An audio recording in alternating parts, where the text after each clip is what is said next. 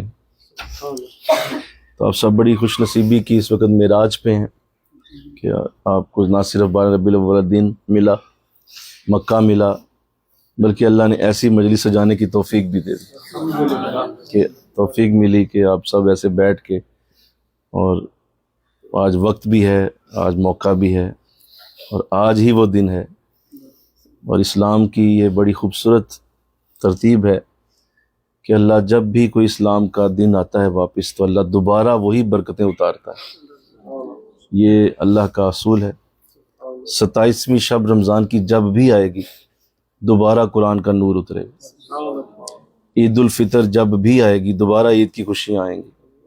رمضان جب بھی آئے گا اللہ اسی طرح رمضان کی رحمتیں پھر برسا دے گا. تو یہ اللہ کا اصول ہے کہ جب کوئی دن لوٹ کے آتا ہے تو اللہ وہ ساری برکتیں دوبارہ اتارتا ہے جب وہ پہلی بار اتری تھیں. تو آج الحمدللہ 12 ربیع الاول ہے، جس میں کوئی شک نہیں ہے کہ آج آقا دو جہاں کی ولادت باسعادت کا دن ہے. تو آپ ذرا 1448 سال پیچھے جائیے اور آج کے دن کا تصور کیجئے کہ آج جب صبح ہوئی ہوگی تو اس وقت مکے میں کیا نور اترا ہوگا. آج جب صبح ہوئی ہوگی تو اس وقت کس قدر رحمتیں مکے کی سرزمین پہ اتری ہوں گی، کیونکہ آقا دو جہاں کی ولادت باسعادت ہوئی. تو اللہ کا شکر ہے کہ مجھے اور آپ کو توفیق ملی ہے اور ہم سب حضور کی محبت میں یہاں بیٹھے ہیں، اور آقا دو جہاں کی شانوں کا ذکر یہ ہم سب کی گھٹی میں ہے، ہماری یہ پہچان ہے، اور ہم حضور کی شانیں بیان کرتے ہوئے ہی آج اس عمر کے حصے میں پہنچ گئے ہیں. اللہ اور توفیق عطا فرمائے. یہ وقت جو مجھے اور آپ کو ملا ہے اس میں جو سب سے بہترین ذکر ہے وہ حضور کی ولادت کا ہی ہے. لوگوں کی شانیں بہت بڑی ہیں اور اس قدر اونچی ہے شان آپ کی کہ زندگیاں ختم ہوئیں اور قلم ٹوٹ گئے، تیرے اوصاف کا ایک باب بھی پورا نہ ہو.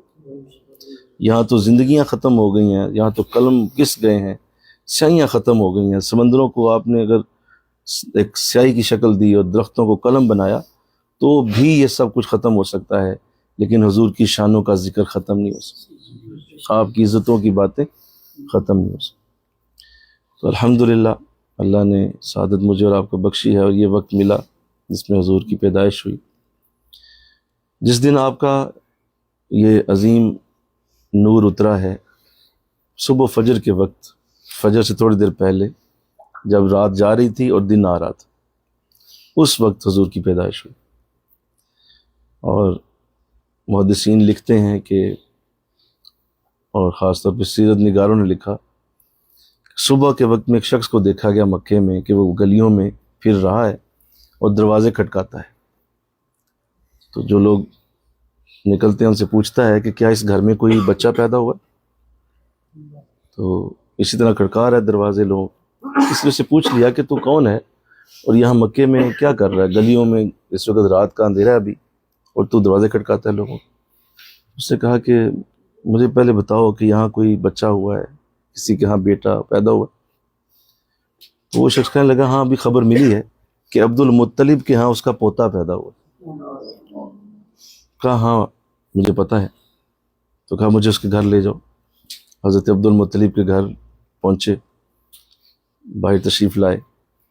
تو اس نے کہا کہ میں آپ سے ملنا چاہتا تھا، پتہ چلا آپ کا پوتا ہوا ہے۔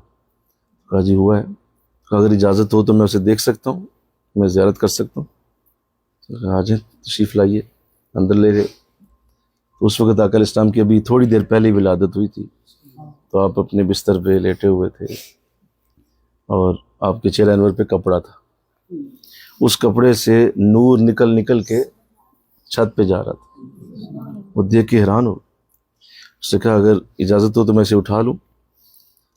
تو اٹھایا جب، تو پیچھے یہاں بالکل کندھے کے درمیان میں اس نے ہاتھ پھیرا، ساتھ ہی اس کا رنگ فک ہو گیا، پیلا پڑ گیا اور ہاتھ کانپنے لگے۔ حضرت عبد المطلب نے پوچھا کہ اچانک تیری حالت کیوں بدل گئی؟ تو اس نے کہا کہ میں یہودیوں میں سے ہوں اور مجھے آج کی رات میری کتابوں میں جتنی آخری نبی کے آنے کی علامتیں تھیں وہ ساری آج کی رات پوری ہو گئیں۔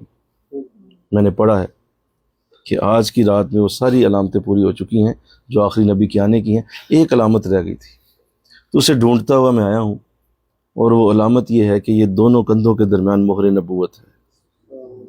تو میں نے وہ بھی دیکھ لی ہے۔ تو کہا یہ تو خوشی خبر ہے، تو تم پریشان کیوں ہو؟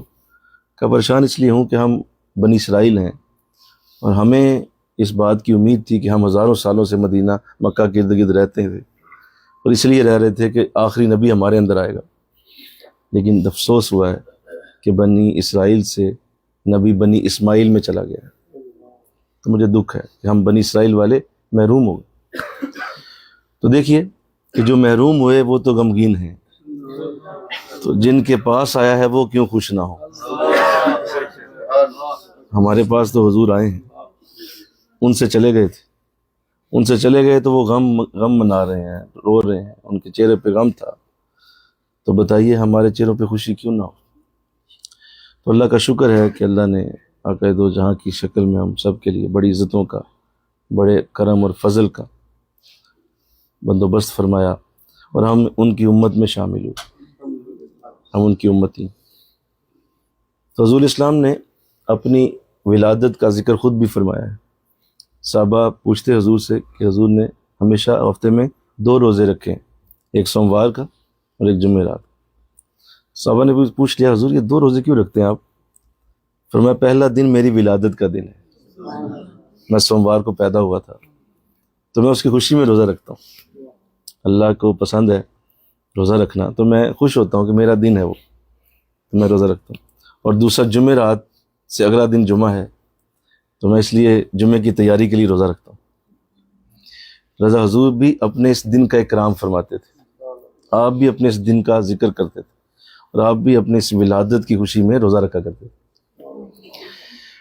تو حضور کا یہ انداز تمام صحابہ کو علم میں تھا کہ حضور اس پہ بہت خوش ہوتے ہیں، اور اپنی ولادت کے ذکر کو خود بھی آپ نے فرمایا اللہ نے جب مجھے پیدا کرنا چاہا تو اس کائنات میں جو سب سے بہترین خطہ تھا عرب، جہاں اس کا کعبہ ہے، اس عرب کے اندر مجھے پیدا کیا، اور اس عرب کے اندر جو سب سے اعلیٰ شہر تھا مجھے اللہ نے اس میں پیدا کیا، اس شہر کے اندر جو سب سے بہترین قبیلہ تھا قریش، مجھے قریشی بنایا، اور اس قریش کے اندر جو سب سے بہترین خاندان تھا خاندان بنو ہاشم، میں ہاشمی ہوں، اور ہاشمی خاندان میں جو سب سے عزیز ترین شخص تھا بنو عبد المطلب میں اس کا پوتا ہوں، اور ان کے بیٹوں میں جو سب سے اعلیٰ اخلاق اور اعلیٰ بیٹے تھے عبداللہ، میں ان کا صاحبزادہ ہوں۔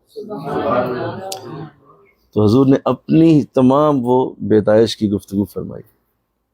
واقعہ دو جہاں کا یہ اپنا طریقہ بھی ہے کہ آپ کو اپنی ولادت کے ذکر سے بڑی انسیت ہے، اور آپ بہت خوش ہوتے تھے اپنی ولادت کا ذکر سن کے، اور آپ کے اوصاف کو حضرت حسان بن ثابت رضی اللہ تعالیٰ عنہ جب بیان کرتے تو حضور انہیں بلا کے ممبر پہ بٹھا دیتے اور فرماتے حسان یہ نیچے بیٹھ کے نہیں، ممبر پہ بیٹھ کے میری تعریف کر۔ خلقت مبرئا من کل عیب، کہ اللہ کے رسول، اللہ نے آپ کو ایسا بنایا ہے کہ آپ کو ہر عیب سے پاک پیدا کیا ہے، اور باقیوں کو تو اللہ نے خود بنایا ہے، آپ کو اللہ نے آپ سے پوچھ کے بنایا ہے۔ تمہیں کیسا بناؤں؟ جیسے جیسے آپ خود اپنے آپ کو کہتے گئے اللہ نے آپ کو ویسے ہی بنا دی۔ خلقت مبرئا من کل عیب۔ اللہ تو حضور کو اپنے یہ اوصاف، اپنا یہ ولادت کا ذکر بہت پسند، تو اللہ ہمیں توفیق دیتا رہے انشاءاللہ۔ بولو ہمیشہ ہم حضور کی ولادت کی بات کریں، اور آپ کے آنے کا ذکر کریں، آپ کے تذکرے کریں، اور آپ کے آنے کے ذکر کو عام کیا جائے۔ یہ ہماری نسلوں کو بتانے کے لیے ضروری بھی ہے۔ ان بچوں کو کیا پتہ ہو کہ حضور کون تھے جب تک ہم انہیں بتائیں گے نہیں، جب تک ہم ان کے سامنے حضور کی ہستی کا ذکر نہیں کریں گے، یہ کیسے جانیں گے کہ حضور کی زندگی اور حضور کے معاملات کیا تھے، اور آپ کتنے عظیم اوصاف کے مالک تھے۔ تو یوں تو ساری زندگی آپ کی بڑی اعلیٰ ہے، لیکن چونکہ آج ہم حضور کے سیرت کے ذکر کے لیے بیٹھے ہیں، تعریف بھی بے شمار ہے، لیکن چونکہ سیرت کے ذکر کی اصل برکت، اور اللہ نے بھی قرآن میں یہی فرمایا لَقَدْ كَانَ لَكُمْ فِي رَسُولِ اللَّهِ أُسْوَةٌ حَسَنَةٌ، تمہارے لیے نبی کی زندگی بہترین نمونہ ہے۔ تو حضور کی زندگی کیسی تھی اور آپ کی سیرت کیسی تھی؟ صحابہ فرماتے ہیں کہ ہم سیرت کو اس طرح آپس میں باتیں کیا کرتے تھے حضور کی زندگی کی، کہ جیسے تم قرآن آپس میں پڑھتے ہو، جس طرح قرآن لوگ پڑھتے ہیں ایسے ہم حضور کی سیرت کی باتیں کیا کرتے تھے، کہ حضور کی زندگی ایسی ہے، حضور کی زندگی ایسی ہے، آپ نے یہ کیا، آپ نے یہ کیا۔ اللہ تو آئیے آج میں آپ کو حضور کی زندگی میں سے ایک آپ کا وصف جو ہمارے لیے بہت ضروری ہے، اللہ اس کی ہمیں توفیق دیتا رہے، اور وہ ہیں حضور الاسلام کی سنت مبارک، آپ کے طریقے، جو آپ کی سنت ہے، اور حضور کا ارشاد اس کے بارے میں بہت بڑا ہے۔ فرمایا من احب سنتی احبنی، جس نے میری سنت سے محبت کی بس اسی نے مجھ سے محبت کی۔ یعنی حضور نے اپنی محبت کا معیار سنت کو رکھا۔ صرف نعتیں پڑھ لینا یہ کافی نہیں، صرف نعرے مار دینا یہ کافی نہیں، صرف آپ کی محبت کے ذکر کو بس کرتے رہنا یہ کافی نہیں، جب تک ان کی سنت کو اپنایا نہ جائے، ان کے طریقے کے اوپر عمل نہ کیا جائے، اس سے پہلے حضور کی بارگاہ سے کوئی برکت آنے کی امید نہیں ہے۔ آپ نے فرمایا میری محبت اسی کے پاس ہے جس کے پاس میری سنت کی محبت ہے۔ انشاءاللہ کہہ دو ذرا، آپ کے طریقے کیا تھے؟ اور آپ کے طریقوں کو اتنی برکت دی گئی ہے کہ اللہ نے آپ کی زندگی کو اسوہ حسنہ کہا، کہ اگر میرے سامنے کوئی کائنات میں کوئی شخص اعلیٰ پیمانے پہ اور پرفیکشن کی آخری حد پہ پہنچا ہوا ہے وہ تمہارا رسول ہے، لہذا اسے دیکھو اور اس کے مطابق اپنی زندگی کے معاملات کو دیکھو۔ تو سنت حضور کا طریقہ ہوتی ہے، اور حضور اسلام کے انداز کیا تھے، آپ کے اٹھنے بیٹھنے کے انداز کیا تھے، اور آپ کے معاملات کیسے تھے۔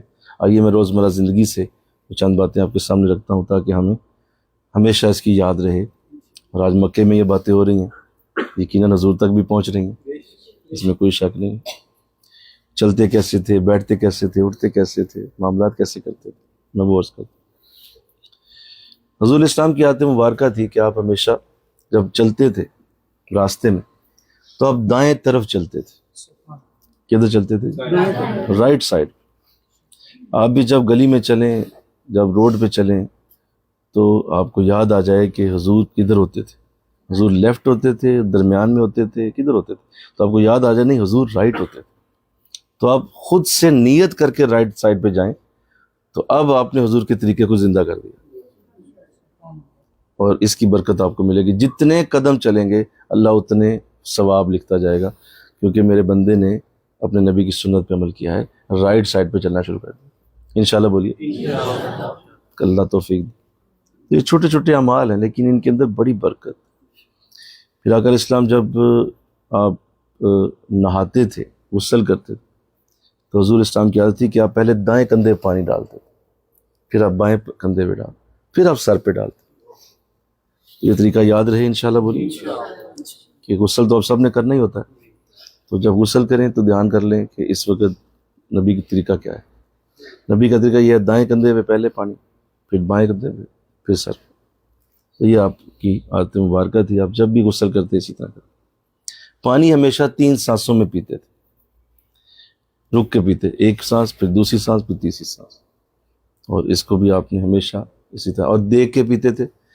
پانی کو حضور نے منع کیا ہے بغیر دیکھے پینے سے، اس پہ عمل کیا جائے انشاءاللہ. تو صحابہ کرام کو حضور کی نداؤں کا بڑا علم تھا اور صحابہ اس پہ بڑی مداومت کرتے تھے. 2 صحابی تھے، وہ جا رہے تھے، وہ سفر تھا، مکہ سے نکل رہے تھے. تو اچانک ایک صحابی کہنے لگا رکو ذرا. دونوں اپنے اپنے گھوڑے پہ تھے تو رک گئے. ایک اترا، سامنے ایک درخت تھا، اس کے قریب چلے گئے، درخت کے نیچے بیٹھ گئے. کچھ دیر بیٹھے اور پھر اٹھ کے آ گئے اور آ کے دوبارہ گھوڑے پہ بیٹھ گئے. کہا چلو یار چلتے ہیں. اور دوسرا حیران ہو گیا، کہتے یار مجھے دھوپ میں کھڑا کر کے آپ وہاں درخت کے پاس چلے گئے، کیا کیا آپ نے؟ آپ تھوڑی دیر بیٹھ کے آ گئے، ایسا کیا تھا بھائی؟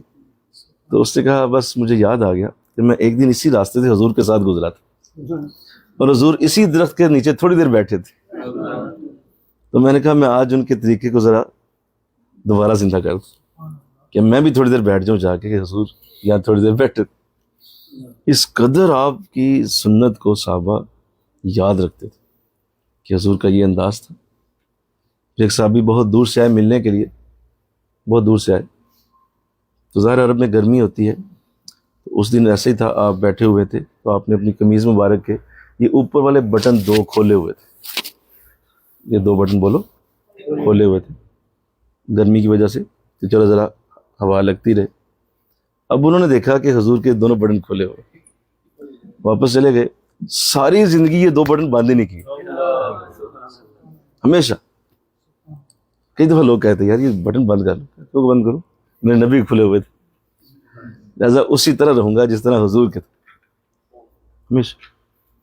اللہ تو حضور کی یہ ادائیں بہت مرغوب تھی صحابہ کو.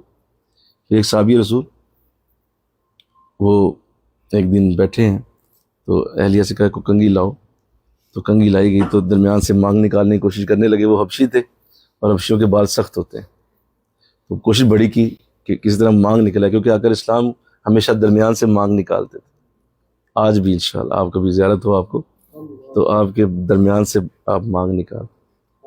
سیدھی مانگ ہوتی تھی، ماتھے سے بالکل سیدھی پیچھے تک جاتی تھی اور پیچھے تک یوں آپ نے اس طرح کیا ہوتا تھا. یہ بال بڑے خوبصورت لگتے تھے. وہ تو وہ نہ ہو سکا، کوشش بڑی کی لیکن وہ مانگ نہ نکلے. سوچنے لگے کیسے پورا کروں اس سنت کو. کچھ وقت گزر گیا، کچھ یاد نہیں رہا. ایک دن ایسے بیٹھے سردیوں کے دن، سامنے جو وہ انگیٹھی میں کوئلے جل رہے تھے اور کوئلوں کو صحیح کرنے کے لیے سلاخ رکھی ہوئی تھی، لوہے کی سلاخ. اچانک دل میں خیال آیا، وہ سلاخ پکڑی، اس کو درمیان میں پھیر دی.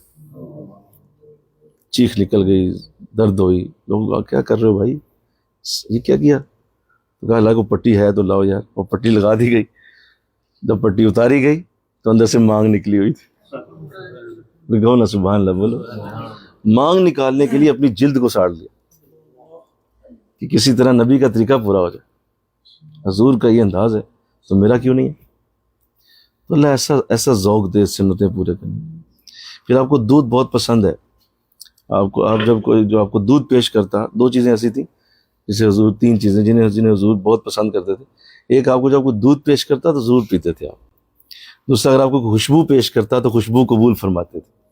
اور تیسرا، اگر آپ کو کوئی تکیہ دیتا تو تکیہ لے کے پیچھے رکھ لیتے تھے. تو یہ تینوں چیزیں آپ نے کبھی انکار نہیں کیا، تکیہ، خوشبو اور دودھ. تو اگر آپ کو ان میں سے کوئی چیز کوئی پیش کرے تو حضور کی سنت سمجھ کے فوراً پکڑ لو. لاؤ یار تکیہ دے، جی آ جائیں پلیز، رکھیں، آئیں خوشبو لے لے. کوئی دودھ پیش کر رہا ہے دودھ فوراً پئیں، کیونکہ حضور نے کبھی بھی اسے نہیں چھوڑا تھا۔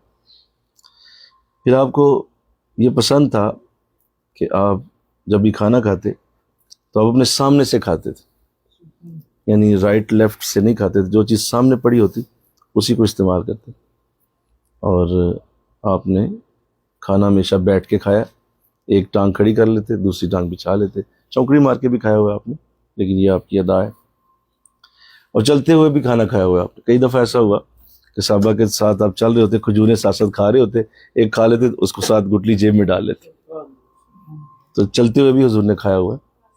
اسے کبھی ایسا موقع ملے تو پریشان نہیں ہونا، یہ بھی حضور کا ہی طریقہ ہے کہ چلتے ہوئے بھی آپ نے استعمال کیا۔ پھر آقا دو جہاں کی بڑی خوبصورت عادت یہ تھی کہ آپ جب چلتے تھے تو آپ نظریں جھکا کے چلتے تھے، انشاءاللہ کہو، نظریں نیچے رکھتے تھے، تھوڑا سا دیکھتے پھر نظریں نیچے کر لیتے، پھر دیکھتے پھر نیچے کر لیتے، اور اس طرح کا آپ کا یہ جو نیچی نظروں والا انداز تھا، نیچی نظریں کل کی خبریں،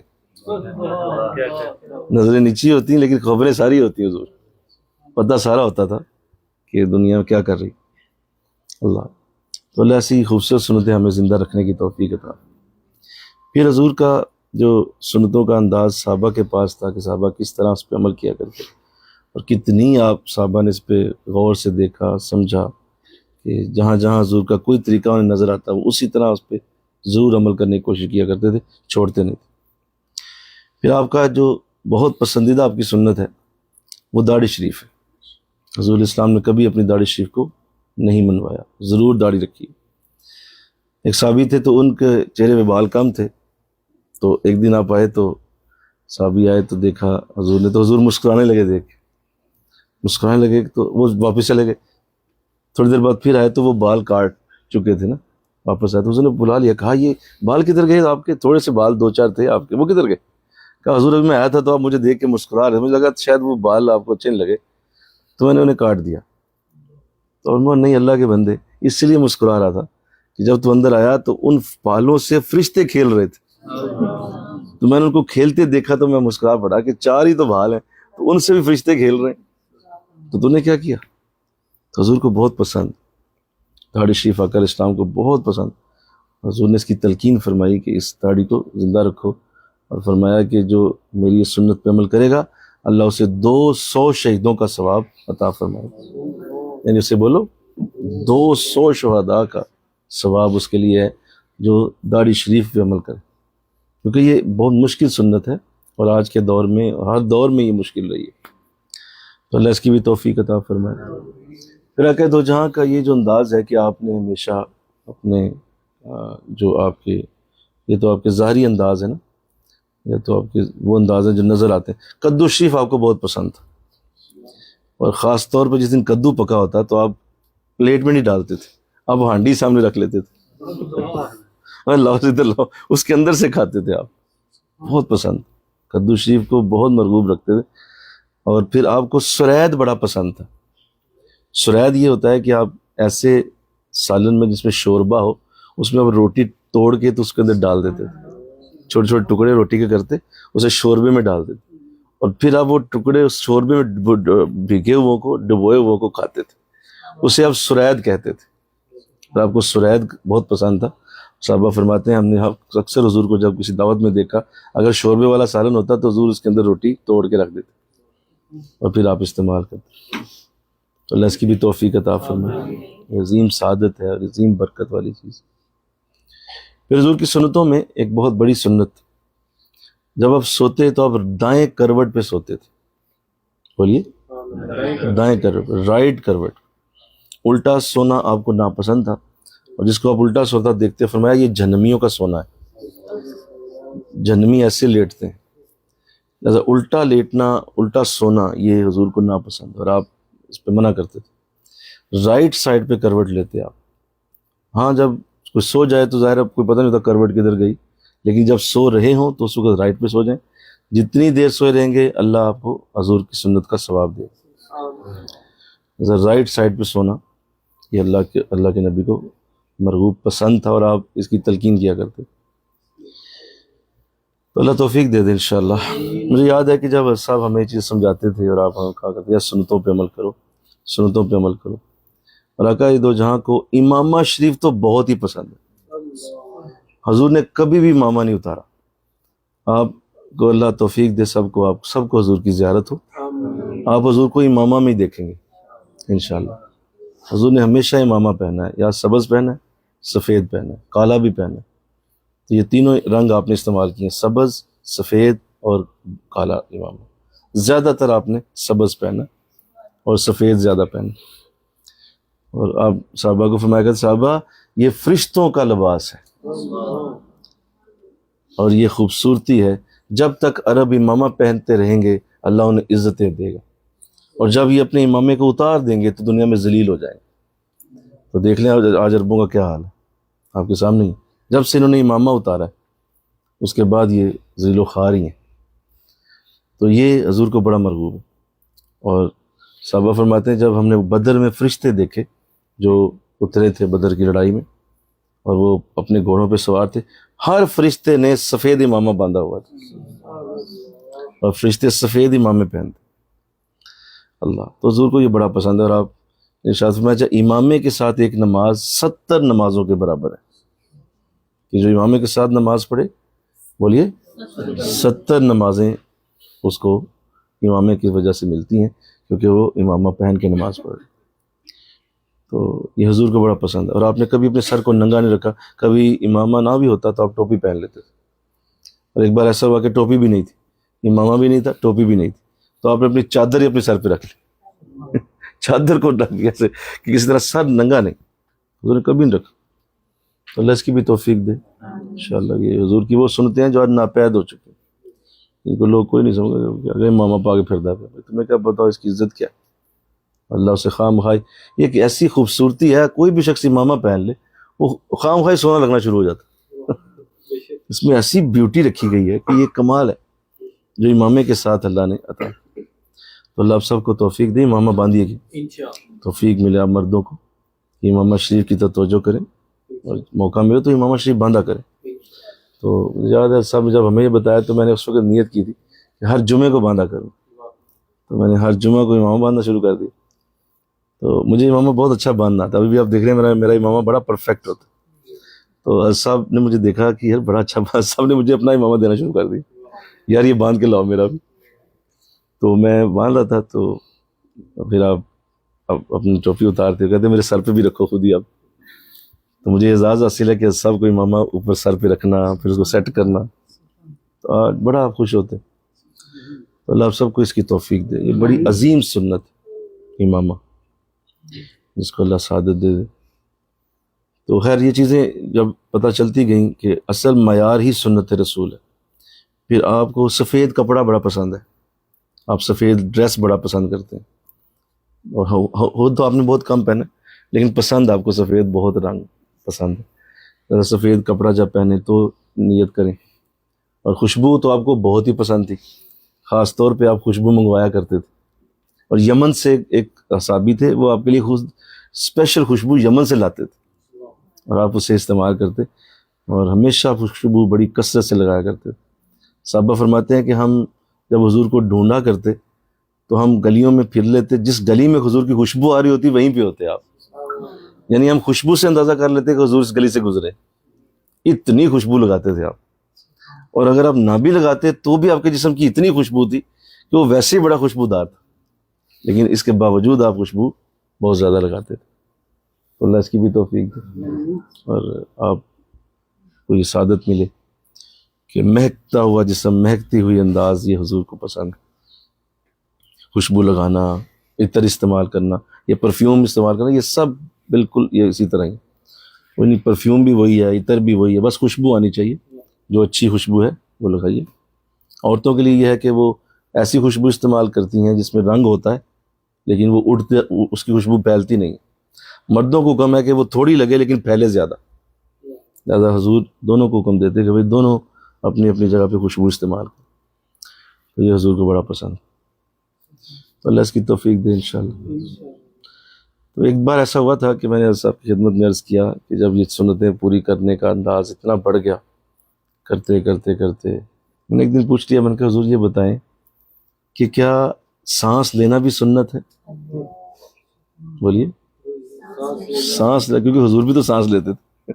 تو یہ میں اندر باہر کر رہا ہوں تو کیا میں اس نیت سے اگر کروں کہ یہ بھی تو حضور کا طریقہ ہے. کیا آنکھ جھپکنا بھی حضور کی سنت؟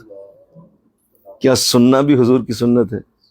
کیونکہ حضور کا حضور بھی سنتے تھے، حضور بھی آنکھ جھپکتے تھے. تو سب بڑا ہی خوش ہوئے. آپ کھڑے ہو گئے، سینے لگو یار. تو یہاں تک بات آ گئی ہے کہ اب مطلب وہ آنکھ جھپکنا بھی سنت بن گیا اور کانوں کا سننا بھی سنت بن گیا. مجھے یہی لگتا ہے. تو میں نے کہا کہ ایک اور سوال بھی ہے، کیا زندہ رہنا بھی حضور کی سنت ہے؟ حضور بھی تو زندہ تھے، آج بھی ہیں. تو بڑا خوش ہوئے. میں آپ کو سچ بتاؤں کہ اگر آپ اپنی زندگی میں بڑی اعلیٰ برکتوں سے مزین ہونا چاہتے ہیں، سنتوں کو اپنانا شروع کریں. پھر آپ کا طریقہ یہ ہے کہ جب کوئی آپ سے ملنے آتا تو آپ ضرور اس کو واپسی پہ دروازے تک چھوڑ کے آتے. چاہے کوئی بھی ہوتا، آپ اسے چھوڑ کے آتے، یار آؤ میں تمہیں چھوڑ کے، دروازے تک چھوڑتے اسے. تو کبھی آپ بھی ایسا کریں کہ جب کوئی جانے لگے تو دروازے تک اسے چھوڑ کے آئیں، کیونکہ میرے نبی کا طریقہ یہ بہت بڑی ادا ہے، بہت بڑا انداز ہے جس کو لوگوں نے چھوڑ دیا ہوا ہے.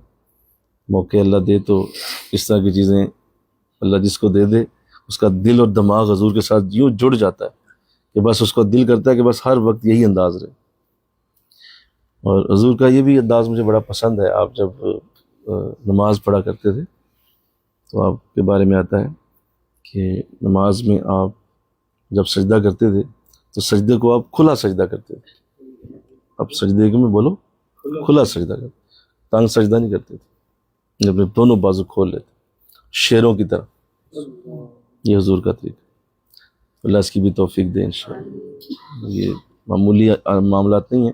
حضرت داتا صاحب نے کشف المحجوب میں لکھا ہے کہ اگر کوئی اب شخص اپنی مرضی سے حضور کو تصور میں نہ لائے اور اپنے خیالات میں ہی 60 حج کرے.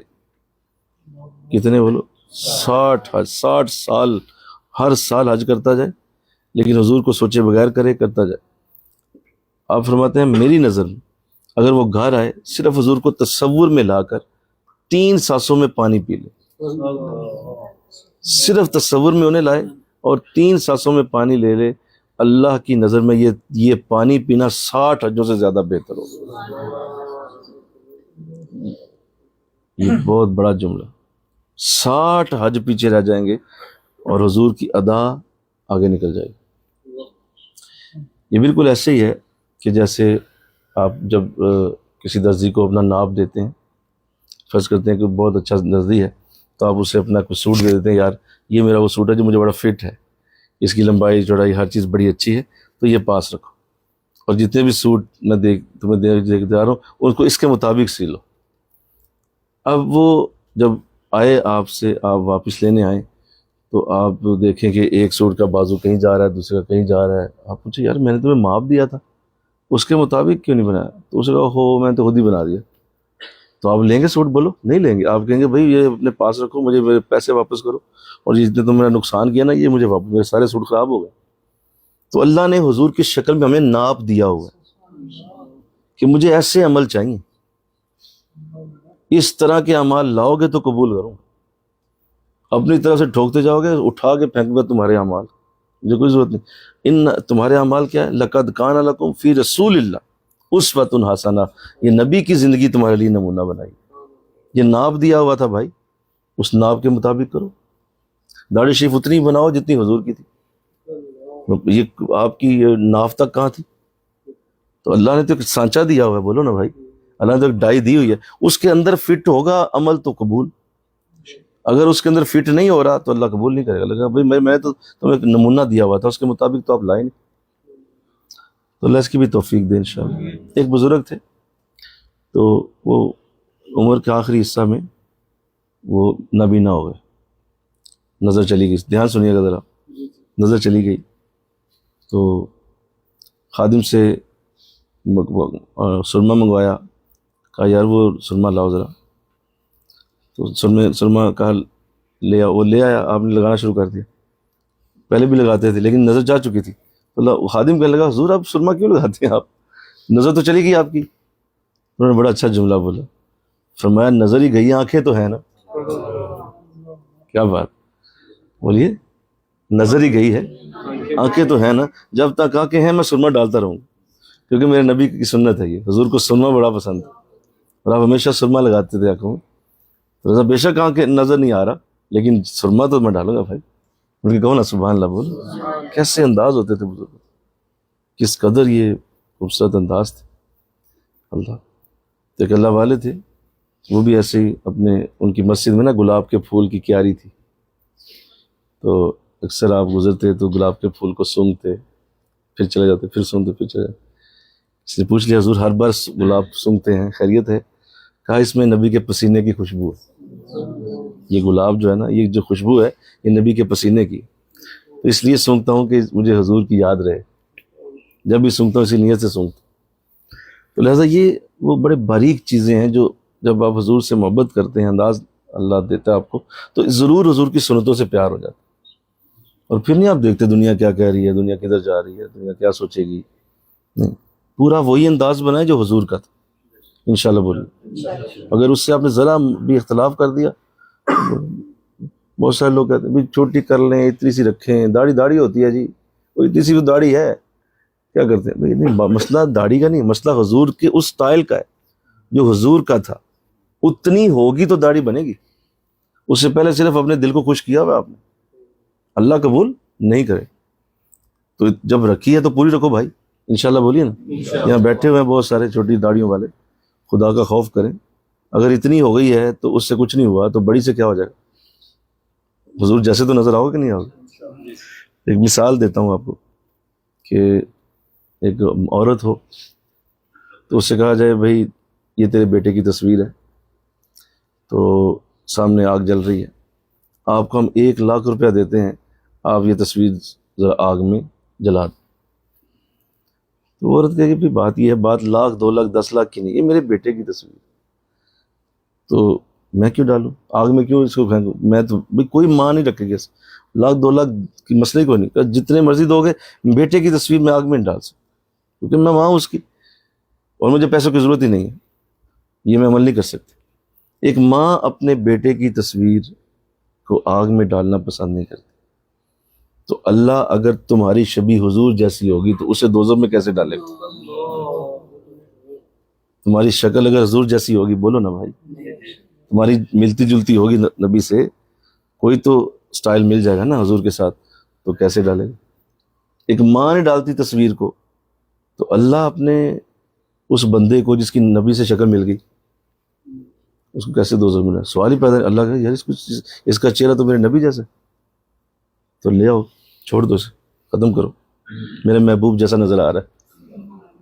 یہاں تو یہ حال ہے کہ کوئی دنیاوی محبوب ہو نا، اس جیسا کوئی چہرہ نظر آئے تو بندہ خام خواہ اس کی طرف توجہ کرتا ہے کہ یار اس کی شکل میرے محبوب سے ملتی، میرے محبوب کے ساتھ اس کا چہرہ. تو اللہ توفیق دے. انشاءاللہ بولیے ذرا، وعدہ کرتے ہیں جی آپ. 12 ربیع الاول ہے، مکہ ہے، وقت ہے، ہاتھ اٹھائیں. صرف وہ اٹھائیں جن کی چھوٹی ہے، وہ اٹھائیں، پوری کریں، ہاتھ اوپر کریں.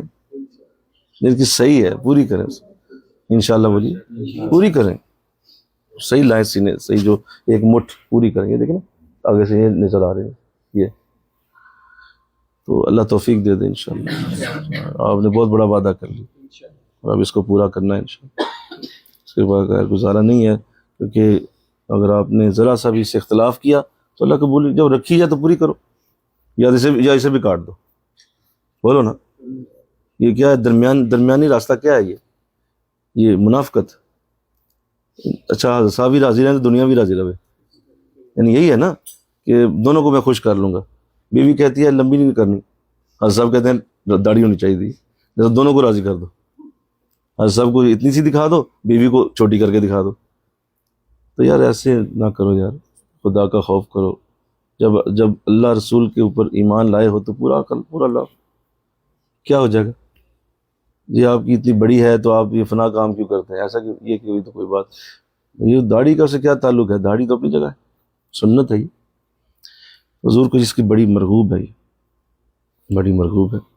تو اللہ اس کی سعادت دے، ہم تمام ساتھیوں کو دے انشاءاللہ. جو سن رہے ہیں آن لائن سن رہے ہیں انہیں بھی اللہ سعادت دے، اللہ اس کی توفیق عطا فرمائے. اور یہ بہت عظیم عمل ہے، اس عظیم عمل کو اللہ نے بڑی عزت دی ہوئی ہے. اور پھر یہ دیکھیں یہ ایک ایسی سنت ہے جو مشترکہ طور پہ سارے نبیوں کی سنت ہے، یعنی اس کو رکھنے والے کو 1,24,000 نبیوں کا ثواب اکٹھا ہوتا ہے۔ حضور کی تو ہے ہی ہے، بولو، باقی بھی ہر نبی نے رکھی، آدم سے لے کر حضور تک ہر نبی کی داڑھی تھی اور پوری داڑھی تھی۔ تو جب اتنے نبیوں کا نور ملے تو بتاؤ چاہیے کیا اتنے۔ اور پھر یہ دیکھیے آپ کوئی بھی نیک عمل کرتے ہیں تھوڑی دیر بعد وہ سٹاپ ہو جاتا ہے، نماز ایک حد تک آپ پڑھیں گے، سلام پھیر کے آپ باہر آ جائیں گے۔ رمضان میں روزے رکھیں گے 30 کے 31واں روزہ نہیں ہوئے گا کبھی بھی۔ حج آپ کریں گے 9 ذوالحج کے بعد حج ختم ہو جائے گا، بولو نا۔ ہر عبادت ایک وقت آتا ہے ختم ہو جاتی ہے۔ داڑھی شریف آپ نے جس دن رکھ لی اس دن ثواب لکھنا شروع ہوگا، اور جس دن موت آئے گی اس دن رکے گا۔ آپ سوئے ہوئے ہیں ثواب لکھا جا رہا ہے، آپ نہا رہے ہیں ثواب لکھا جا رہا ہے، آپ کھانا کھا رہے ہیں ثواب لکھا جا رہا ہے، آپ باتیں کر رہے ہیں ثواب لکھا جا رہا ہے۔ فرشتہ، کچھ فرشتے ہیں وہ لگے ہوئے ہیں آپ کا ثواب لکھ رہے ہیں، کیوں؟ جب تک یہ بال موجود ہیں وہ داڑھی کا ثواب ہوتا جا۔ بتاؤ ایسی کوئی عبادت لاؤ نا جو اتنی لمبے عرصے تک چلے کہ جب شروع ہو مرنے تک رہے، وہ داڑھی ہے انشاءاللہ۔ بولیے کتنا اعزاز ہے اس کا، کتنی برکت ہے اس کا۔ تو اللہ اس کی توفیق دے دے۔ یہ حضور کی ظاہری شباہت ہونا بڑا ضروری ہے۔ مجھے یونیورسٹی میں تھا میں، تو وہاں گفتگو ہوئی تو سارے ماشاء اللہ سامنے بہت انٹلیکچوئل لوگ تھے، پی ایچ ڈیز تھے، ڈاکٹرز تھے، تو وہاں مجھے حضور کی سیرت پہ بات کرنی تھی۔ تو بات حضور کی سیرت پہ جب کی تو آخر میں نے ایک جملہ بولا، میں نے کہا مجھے بتائیے آپ سب بیٹھے ہیں، اتنے شعور لوگ بیٹھے ہیں، اس کائنات میں سب سے حسین چہرہ کس کا ہے؟ ان سب نے کہا کہ یہ تو کوئی دو رائے نہیں ہے، آقا دو جہاں کا چہرہ سب سے حسین، سب سے زیادہ حسن آپ کے پاس، سب سے زیادہ اعلیٰ چہرے کے نور کے انداز آپ کے پاس ہے۔ آپ سے خوبصورت چہرہ نہ بنا ہے نہ بنے گا، اللہ نے سارا حسن اکٹھا کر کے ایک ہی چہرہ تو بنایا، وہ حضور کا ہے۔ سب نے کہا جی حضور سب سے خوبصورت۔ بول کے چلیں اب آپ نے یہ کہہ دیا کہ حضور سب سے خوبصورت ہیں، تو کیا اس خوبصورتی میں داڑھی شامل نہیں تھی؟ کہ داڑھی نکال کے خوبصورت تھا؟ اب سارے کوئی ایسے دیکھ رہا ہے، ویسے دیکھ رہا ہے، کوئی نیچے دیکھ رہا ہے، یہ کیا بات ہو گئی؟ واقعی داڑھی اندر تھی۔ مجھے ابھی آپ سب نے کہا کہ سب سے زیادہ خوبصورت ہے، اور ابھی آپ کہہ رہے ہیں کہ وہ داڑھی آپ نے رکھی نہیں ہوئی۔ ایسا نہ کریں، خدا کا خوف کریں۔ تو خیر یہ چھوٹی سی بات تھی جو میں نے عرض کر دی۔ دوسرا جو بہت بڑا معاملہ ہے حضور کی، یہ تو ظاہری آپ کی چیزیں ہیں، پھر حضور کی کچھ باطنی سنتیں۔ ایک سنت ظاہری ہوتی ہے، بولو، دوسری باطنی ہوتی ہے۔ باطنی وہ ہے جو نظر نہیں آتی، اور اس میں حضور کے اخلاق ہے، آپ کا سچ بولنا، آپ کا لوگوں کا احساس کرنا، آپ کا صبر کرنا، یہ ساری حضور کی سنتیں، یا کہ دو جہاں کی اپنی سنتیں۔ حضور کو یہ بڑی اپنی اخلاق آپ کے، اور قرآن نے آپ کے اخلاق کی اتنی تعریف کی ہے، وَإِنَّكَ لَعَلَىٰ خُلُقٍ عَظِيمٍ، اے نبی آپ اخلاق کے سب سے عظیم درجے کے اوپر، سب سے عظیم درجہ آپ کا ہے، اور آپ اخلاق کے سب سے اعلیٰ درجے کے اوپر فائز۔ اللہ تو اللہ ہمیں باطنی بھی طریقے عطا فرمائے، باطنی بھی سنتوں پہ عمل کرنے کی توفیق، صرف ظاہری نہیں باطنی بھی۔ عورتوں کے لیے کیا ہے سنیں، یہ تو مردوں کا میں نے عرض کر دیا۔ عورتوں کے لیے سیدہ فاطمۃ الزہرا رضی اللہ تعالیٰ عنہ، شہزادی کونین، حضور اسلام کی لخت جگر، اور آپ کی سب سے عزیز از جان بیٹی سیدہ فاطمۃ الزہرا، عورتوں کے لیے وہ حضور کے مقام پہ ہیں۔ جس طرح مردوں کے لیے ہم حضور کو فالو کرتے ہیں، عورتوں کے لیے وہی مقام سیدہ کا ہے۔ لہذا سیدہ کو دیکھا جائے گا کہ سیدہ کیسے زندگی گزارتی رہیں، ان کو دیکھ کے آپ نے اپنی زندگی دیکھنی ہوتی ہے، اور عورتوں کو اسی سٹائل پہ زندہ رہنا ہے جس طرح سیدہ اپنی زندگی میں کرتی رہی۔ تو اللہ اس کی بھی توفیق دے، اللہ اس کی سعادت دے۔ آپ دو شیطانوں کی بات لکھی گئی تلبیس ابلیس کے اندر، یہ حضرت علامہ ابن جوزی کی بڑی مشہور کتاب ہے، اور اس میں آپ نے شیطان کے سارے ہی ہتھ کنڈے لکھے، مطلب اتنا یہ آپ کا ریسرچ اورینٹیڈ وہ کام ہے کہ انہوں نے شیطان کے جتنے حربے ہیں انسان کو گمراہ کرنے کے، وہ سارے اس کتاب میں لکھ دیے ہیں کہ اس جگہ سے شیطان گمراہ کرتا ہے۔ اس میں آپ یہ واقعہ لکھتے ہیں، کسی اللہ والے نے خواب میں دیکھا کہ دو شیطان آپس میں بات کر رہے ہیں، ایک دوسرے سے کہتا ہے کہ یار بات یہ ہے کہ ایک شخص ایسا ہے کہ وہ میرے قابو نہیں آ رہا. میں نے بڑی محنت کی ہے اس کے اوپر, بڑا اس کے اوپر میں نے زور لگایا, میں تھک گیا ہوں, اور دیکھ میں پتلا ہو گیا ہوں, دبلا ہو گیا ہوں, اور وہ باقی ویک ہوا تھا, میں پتلا ہو گیا ہوں, اتنی محنت کرتا ہوں لیکن وہ شخص میرے قابو نہیں آ. دوسرا کہنے لگا یار ویسے تم نے صحیح کہا ہے, میں بھی ایک شخص کے پیچھے پڑا ہوا ہوں لیکن وہ بھی میرے قابو نہیں آتا. تو کہا اچھا پہلے تو بتا کہ وہ کون ہے اور وہ کیا کرتا ہے, تو کیوں نہیں آتا تیرے قابو. کہا اصل میں مسئلہ یہ ہے کہ میں اسے جتنی بھی نیکیاں کرا لوں اور جتنے بھی گناہ کرا لوں, وہ حضور کے کسی طریقے پہ عمل کر جاتا ہے, وہ کچھ سنت ادا کرتا ہے, ساتھ ہی وہ سارے گناہ معاف ہو جاتے ہیں, اور میری وہ ساری محنت جو 6 مہینے میں نے کی ہوتی ہے وہ ساری محنت ضائع ہو جاتی ہے. لہٰذا وہ میرے قابو نہیں آ رہا کیونکہ وہ حضور کی سنت پہ عمل کرتا ہے. اب میری بات پہ ذرا غور کیجیے گا, میں ایک بات کرنے لگا, گراؤنڈ بنا رہا ہوں ابھی. دوسرے نے کہا کیا حسین اتفاق ہے, میرا بھی بندہ یہی کرتا ہے کہ وہ بھی سنتوں پہ عمل کرتا ہے, تو میرے قابو نہیں آتا. تو اب علامہ اجمل جوزی لکھتے ہیں کہ شیطان تمہیں ہر عبادت خود کرائے گا. نماز یہ پڑھا دیتا ہے, آپ کو خود پڑھاتا ہے, کبھی یہ زکوٰۃ بھی خود دلواتا ہے, روزے خود رکھواتا ہے. آپ کیا سمجھتے ہیں کہ یہ نہیں کروا سکتا, یہ کرواتا ہے یہ آپ. اور اس کے بعد کوئی گناہ کرا دے گا اور وہ ساری کی ساری نمازیں راکھ ہو جائیں, وہ نیکیاں سب ختم ہو جائیں. ایک چیز ایسی ہے جو یہ نہیں کروا سکتا, اور وہ ہے حضور کی سنت. کبھی یہ حضور کی سنت پہ نہیں آنے دے گا آپ. اس کا ایک ثبوت دیتا ہوں آپ کو کہ آپ بالکل آپ تسلی سے نمازیں چھوڑیں, زمانہ آپ کو کبھی بات نہیں کرے گا, کوئی کچھ نہیں کہے گا, نہیں پڑھی. آپ رمضان کے بعد کا روزے بھی گول کر جائیں, کوئی خاص بات نہیں لوگ کریں گے. آپ اور بڑی نیکیاں نہیں کریں گے, آپ لوگ نہیں. جو ہی داڑھی رکھیں گے نا ساتھ تو بڑا مومن ہو گیا, یہ کیا کیا. والدہ کہے گی کہ یہ پتر ابھی تو جوان تھا, یہ تو نے ابھی رکھ لی. والد صاحب کہیں گے تیرا رشتہ نہیں ہونا. وہ یار پہلے میں نمازیں چھوڑ رہا ہوں, مجھے کوئی نہیں پوچھتا, میں ہر برائی کر رہا ہوں, کوئی پوچھتا نہیں مجھے. یہ سنت پہ آتے باتیں شروع کیوں ہوئی ہیں, آپ نہیں سمجھے بات. یہ سنت پہ آتے ہی باتیں شروع ہو گئی. کیوں؟ اصل نیکی سنت تھی, اصل برکت یہ تھی جس کے اوپر شیطان کو تکلیف ہوئی ہے. روزوں نمازوں سے کوئی مسئلہ نہیں اس کو, یقین کرنے سے. ابھی آپ جا کے عمرہ کر رہے ہیں, اسے کوئی پرابلم نہیں, نیور. اس طرح کے کروڑوں عمرے وہ ضائع کر سکتا ہے, اس کے لیے کوئی پرابلم نہیں ہے. صرف اسے پرابلم ہوتی ہے حضور کی سنت, کیونکہ اس کے آگے اس کا بس نہیں چلتا, وہ اس کو ڈسٹرائے کر ہی نہیں سکتا. جس نے حضور کا طریقہ پورا کر دیا, اللہ نے اس کا ثواب نوٹ کر لیا, اب شیطان اسے ضائع نہیں کر سکتا. نماز روزے کوئی مسئلہ نہیں, کسی وقت بھی وہ ایسا برا کام کرائے گا کہ ساری کی ساری باتیں ضائع ہو جائیں. آپ اس کا ایک اور ثبوت لے لیں, آپ کو اندازہ ہو جائے گا کہ واقعی یہ سچ ہے. اور یہ بڑی نازک بات, مجھے اس بات سے سمجھ آئی تھی کہ سنت کیا چیز ہے. ورنہ فضیلتیں بیان کرنے سے فائدہ کوئی نہیں ہے. فضیلتیں جتنی مرضی آپ بیان کرتے جائیں, لوگ ایک حد تک سنتے ہیں, اس کے بعد کہتے ہیں یار میں نہیں رکھنی بھائی. کیوں؟ فضیلتوں کا ذکر ایک حد تک ہی رہ سکتا ہے, لیکن جب آپ پراپر پریکٹیکل بات کرتے ہیں تو سمجھ آتی ہے کہ اصل سنت کیا ہے اور حضور کا ادب کتنا بڑا ہے.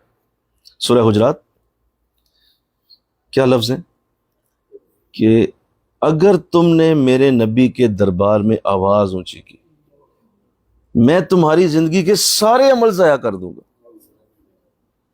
ہے نا قرآن میں آیت, بول دو یار سارے بولو نا.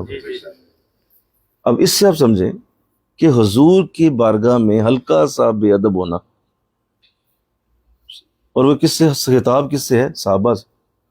اور صحابہ کو کہا جا رہا ہے کہ تم جو مرضی کر کے آئے, بدر لڑا, احد لڑا, تم نے خندق لڑی, تم نے اتنی محنت کی حضور کے ساتھ, اگر ہلکا سا بے ادبی کا انداز بنایا میں تم سب کے اعمال ضائع کر دوں, کسی کا کوئی عمل باقی نہیں رہے گا. اب بتائیے اس عملوں میں کیا کیا تھا, بولیے ذرا. نماز تھی کہ نہیں, روزہ تھا کہ نہیں, اچھائیاں تھی کہ نہیں, کتنے قرآن کی آیتیں تھی کہ نہیں, سب کچھ موجود ہے. لیکن حضور سے ذرا سا بھی بے ادبی کا انداز بنایا, اللہ فرما رہا ہے مجھے پرواہ کوئی نہیں. وَأَنْتُمْ لَا تَشْعُرُونَ, اس سے بڑی سزا یہ ہے کہ ہم تمہیں پتہ بھی نہیں چلنے دیں گے کہ تمہارے اعمال ضائع ہو چکے. یعنی دیکھو نا, رسول اللہ کو پتہ چل جائے کہ جیب سے پیسے نکل گئے ہیں, تو یہ ڈھونڈیں گے تو صحیح نہ انہیں, بولو نا بھائی. کہ یار میرے پیسے کدھر گئے ہیں، میں نے گاڑی میں رکھ دیے ہیں، گھر میں پڑے ہیں، میرے دراز میں ہیں، کس جگہ کس کو دے دیے تھے، دکان پہ رکھا ہے، کہاں ہیں میرے پیسے؟ وہ ڈھونڈنے گئے تو صحیح، یہ پتہ ہے نا نکل گئے.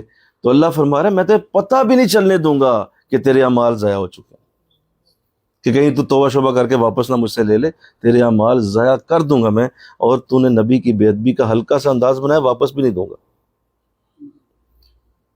تو اب اس سے حضور کی سنت کا سینسٹیو ہونے کا انداز لگا. اور یہ کتنا برا جملہ ہے کہ حضور کی سنت کو جب بات کی جاتی ہے تو لفظ کیا ہوتے ہیں لوگوں کے، یہ کون سی فرض ہے، کوئی فرض ہوئے تو اسے کریے، یہ کوئی فرض ہے؟ یہ کتنے برے لفظ ہیں، کتنے کفرانہ لفظ ہیں کہ آپ یہ بول دیں کہ یہ کون سی فرض تھی، حضور کی سنت ہی تھی نا، تو میں نے نہیں کی نا، تو یہ کون سی فرض تھی؟ آپ کو اندازہ ہے کہ فرض بھی تو حضور کی سنت سے ہی بنتے ہیں. حضور کا طریقہ تھا ہاتھ باندھنا، فرض میں ہاتھ باندھ دو کہ نہیں، ہاتھ ایسے کر دو، فرض پورا ہوگا؟ حضور نے باندھے تھے، تو حضور کی وہ سنت پوری کرو گے تو فرض بنے گا. حضور نے رکوع کیا تو رکوع کیا ہے؟ سنت. رکوع کرو گے تو فرض میں رکوع کرو گے نا، نماز فرض کے اندر بولو نا بھائی. تو لہٰذا یہ ساری چیزیں سنت کرو گے تو فرض پوری ہوں گی. کہتے ہیں یہ کون سی فرض تھی؟ تو ایسے الفاظ نہ بولیے، یہ حضور کا طریقہ ہے. آقا دو جہاں کے طریقے کو انڈر اسٹیمیٹ کرنا، اس سے بڑا کوئی ظلم نہیں، اس سے بڑی کوئی زیادتی نہیں.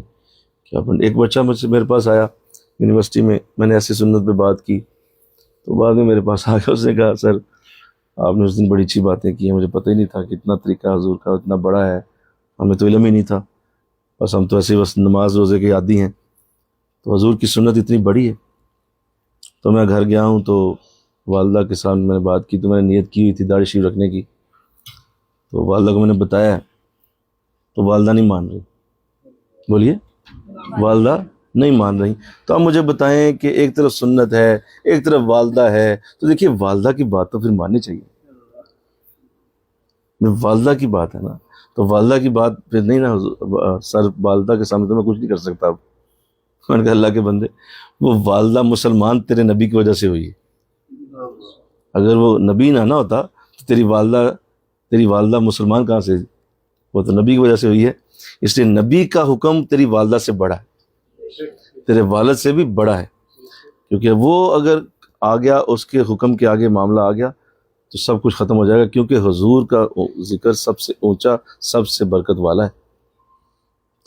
تو میں نے عرض کیا، جب میں نے کہا یار یہ اگر آپ ایسا کرو گے، والدہ کی بات پہ چلو گے، تو حضور کی بارگاہ میں تو تم کبھی کامیاب نہیں ہو سکتے، کیونکہ آقا دو جہاں کا ذکر اور حضور کا عزت و مقام والدہ سے بہت بلند، بہت اونچا ہے.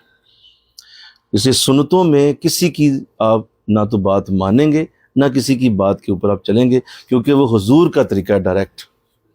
اس کے لیے کسی اور شخص کو آپ ذمہ داری نہیں دے سکتے، وہ حضور کے اپنے انداز کہ جی فلاں نے مجھے منع کر دیا تو میں نہیں کرتا، فلاں نے منع کر دیا نہیں کرتا، ایسا ہو نہیں سکتا، کیونکہ حضور کے اپنے انداز. تو اللہ اس کی توفیق آپ سب کو دے ماشاءاللہ. اور آج ہم نے سعادت دی ہے، یہ برکت ہے، لے آئے جی، اللہ سعادت دے دے. اور ماشاءاللہ آج کا کھانا جو ہے وہ عامر صاحب کی طرف سے ماشاءاللہ آج سعادت ملی ہے. اللہ سب کو آج کی دن کی ساری سعادتیں آپ کو عطا کر دے. آپ جس عظیم شہر میں بیٹھے ہیں، کوئی دو رائے نہیں ہے کہ اللہ نے آج ہماری جھولی کو بھر دیا ہے. اللہ مجھے آپ کو توفیق دے. کھڑے ہو کے دو شیئر صلاۃ والسلام کے پڑھیے، پھر ہم دعا کرتے ہیں. یہ پڑھے ربیہ، یا نبی سلام علیکم، یا نبی سلام علیکہ، یا رسول سلام علیکہ، یا حبیب سلام علیکہ، صلوات اللہ علیکہ، یا نبی سلام علیکہ، یا رسول سلام کا یا حبیب سلام علیکہ صلوات اللہ جان کر کافی سہارا سبحان اللہ. آقا لے لیا ہے در تمہارا خلق کے وارث خدا را خلق کے وارث خدا را لو سلام اب تو ہمارا یا نبی سلام علیکہ یا رسول سلام علیکہ یا حبیب علیکہ صلوات اللہ علیکہ صلوات اللہ تم حبیب کبریا ہو اور امام الانبیاء ہو دو جہاں کے پیشوا ہو دو جہاں کے پیشوا ہو شفاعِ روزے جزا ہو یا نبی سلام علیکہ یا رسول سلام علیکہ یا حبیب سلام علیکہ صلوات اللہ علیکہ رحمتوں کے تاج والے دو جہاں کے راج والے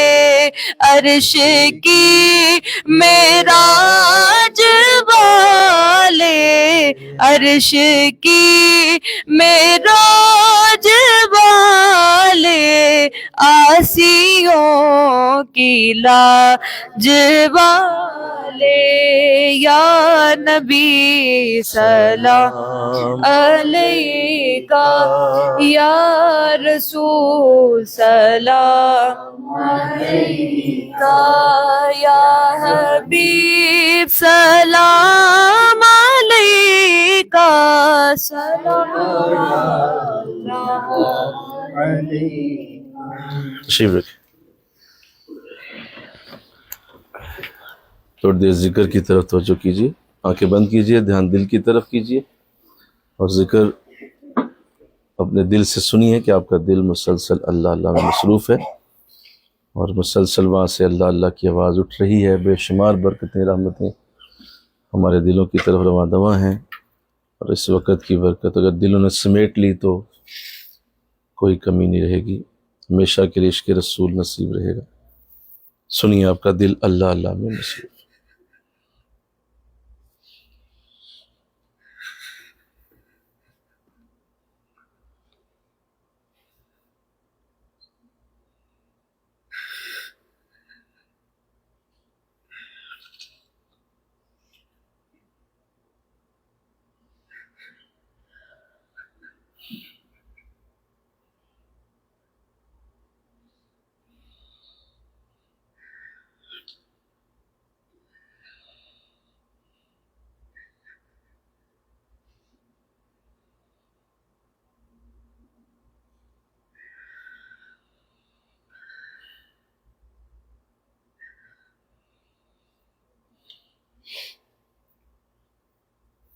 لا الہ الا اللہ محمد رسول اللہ صلی اللہ علیہ وسلم. لا الہ الا اللہ. آمین. اللہم صلی علی سیدنا و مولانا محمد وبارک وسلم. ربنا آتنا فی الدنیا حسنہ وفی الآخرۃ حسنہ وقنا عذاب النار۔ مولا آج 12 ربیع الاول کا دن کتنے سالوں سے مولا تیری بارگاہ میں 17 سال ہو گئے ہمیں، اس دن ہم پاکستان میں تیرے محبوب کا میلاد سجاتے ہیں، فجر سے لے کر سارا دن مسلسل رات عشاء تک تیرے محبوب کی نعتیں پڑھتے ہیں، تیرے محبوب کے گن گاتے ہیں۔ آج تو نے بڑی ہمیں عزت دی، اکرام دیا کہ آج کے دن ہمیں مکہ بلا لی، اور یہ تیری بارگاہ سے رحمت نصیب ہوئی ہے مولا۔ ہم تجھ سے کیا عرض کریں، تو نے بڑی رحمت فرمائی کہ تو نے ہمیں عزت اور انعام دینے کے لیے آج مکہ بلا لیا، کہ آپ نے اتنی محنت وہاں پاکستان میں کی ہے، تو آج آپ ہمارے شہر آ جائیں اور یہاں آ کے ہم سے عزت لے لیں، برکتیں لے لیں۔ اور ہم نے بھی اپنی مولا، تو اپنی مولا عزتیں برکتیں دینا نہیں چھوڑتا، تو ہم بھی اپنی عادتیں نہیں چھوڑتے۔ ہم نے یہاں بھی تیرے محبوب کا ذکر کیا، ہم نے یہاں بھی تیرے محبوب کے میلاد کیا، منایا، ان کی ذکر کی باتیں کی، ان کی محبتوں کی باتیں کی۔ مولا قبول فرما لے، مولا ہماری محنت قبول کر لے۔ بڑی دور سے چل کے آئے ہیں اور چھوٹی سی مجلس سجائی، حاضرین کو بٹھایا، بیٹیاں آئیں، بھائی آئے، بزرگ آئے، بچے آئے، مائیں آئیں، سب کی مولا آج یہ حاضری قبول ہو جائے۔ یہ سارے عمرہ زائرین ہیں، اور ابھی ان سب کو 40 دن نہیں ہوئے، تیرے نبی نے فرمایا 40 دن تک عمرہ کرنے والے کی ہر دعا قبول ہوتی ہے۔ مولا ابھی یہ حرم میں ہی ہیں، اللہ آج ان سب کو بخشش عطا فرما، کوئی بھی ایک بخشش کے بغیر نہ رہے، سب کو بخشش دے مولا۔ 12 ربیع الاول کا دن آج ہمارے دلوں کی ساری مرادیں پوری کر دے، جو دل میں آرزو ہیں، تمنائیں لے کے ہم مولا زندگی گزار رہے ہیں، اس سے کہیں بڑھ کے عطا فرما۔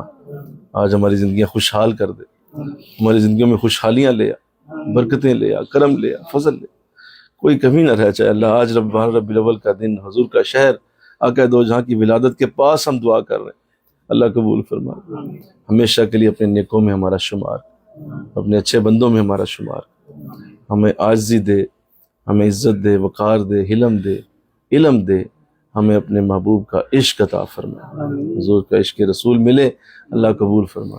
جس محبت سے یہ تمام بیٹھے ہیں مولا، تمام نے جو ذکر سنا ہے، ان کے گھروں میں پیچھے ان کی بچیاں بچے، ان کے گھر کے افراد سب تک آج کی برکت پہنچا دیجیے۔ آن لائن سننے والوں کے ساتھ بھی یہی ہو، وہ سب برکتیں رحمتیں ان کو بھی دے دے مولا۔ ابھی مکہ میں ہمارا قیام ہے، اس کے بعد ہم مدینہ جانے والے ہیں، خیریت سے پہنچنے کی توفیق عطا، آقا دو جہاں کی بارگاہ میں حاضری ہو، اور حضور خوش ہو کے آج کی مجلس کی برکت ہم سب کو عطا فرما، اللہ قبول فرما، اللہ قبول فرما، اللہ قبول فرما۔ بڑی محبت سے جو ساتھی دعوتیں کر رہے ہیں مولا، پاکستان سے دعوتیں بھیج رہے ہیں، کھانے کھلا رہے ہیں، عمرہ زائرین کی خدمت ہو رہی ہے، اللہ ان سب کی خدمتیں قبول فرما۔ جنہوں نے مال پیش کیا، جنہوں نے مولا جگہ پیش کی، جنہوں نے محبت دی، جنہوں نے بڑے پیار سے ان کے لیے دعائیں مانگی، سب کی دعائیں ان کے حق میں قبول ہو جائیں، اللہ قبول فرما۔ جو مولا ہم سب ہمارے پیچھے گھروں میں جنہوں ہم دعاؤں کا حکم دیا ہوا ہے، بہت سے لوگ میسج کر کے دعاؤں کا حکم دے رہے ہیں، اللہ سب کی ساری دعائیں قبول فرما، سب کی سب دعائیں قبول فرما۔ ہمارے بیماروں کو شفا دے، بے اولادوں کو اولاد دے، ہر برے کو اچھا کر دے، ہر بے ہدایت کو ہدایت والا کر دے۔ آقا دو جہاں کی سچی نسبت اور محبت عطا فرما، سچا پیار عطا فرما، عشق رسول کی دولت عطا فرما مولا۔ تیری بارگاہ میں عرض کرتے ہیں اور ملک پاکستان پہ کرم فرما، لا حول ولا قوة الا باللہ العلی العظیم، وافوض امری الی اللہ ان اللہ بصیر بالعباد، وصلی اللہ تعالی علی رسول خیر خلقہ محمد وآلہ وصحبہ اجمعین۔ کر دیں۔